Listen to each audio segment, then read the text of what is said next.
আমি নির্বাচকদের জিজ্ঞেস করলাম, ভাই কোন দেশের গাঁজা খেয়ে বিশ্বকাপের জন্য এমন দল গঠন করছেন? তারা আমাকে বললেন, ভাই আমি গঠন করি নাই। আমি জিজ্ঞেস করলাম, কে করছে তাইলে? তারা আমাকে বললেন, ভাই নাম বললে চাকরি থাকবে না। শালারা ঠিকসো দাও, এক ম্যাচও জিততে পারছো, ঠিকসো দাও, ঠিকসো দিতে হয়েছে কেন? যাই হোক ভাইয়েরা, তারপরও আমরা এই বউয়ের দোয়া ক্রিকেট দলের বিশ্বকাপ খেলা দেখবো। কারণ কি জানেন? কারণ আমরা নির্লজ্জ বেহায়া ক্রিকেট পাগল বাঙালি ফ্যান। তারপরও আমরা এই বউয়ের দোয়া ক্রিকেট দলের জন্য মুনাজাত ধরে দোয়া করব, কারণ যাতে এই বিশ্বকাপটা জিততে পারে। আমাদের কোনো বিশ্বকাপ নাই, কি বলেন?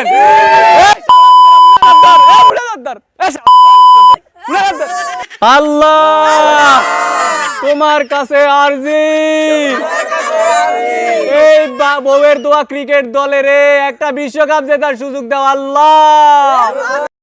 আল্লাহ আর যদি হেরে যায়, তোমার কাছে বিচার দিলাম, যারা এই কোটায় চান্স পেয়ে খেলছে, হাতুরুর প্রিয় ছাত্র হয়ে ক্ষমতার বলে দলে ঢুকছে, তাদেরকে এমন ভাবে ইনজুরি কইরো আল্লাহ, তারা যেমন বিশ্বকাপের জন্য বউয়ের দোয়া এমন ক্রিকেট দল আর গঠন না করতে পারে। সবাই বলে আমিন।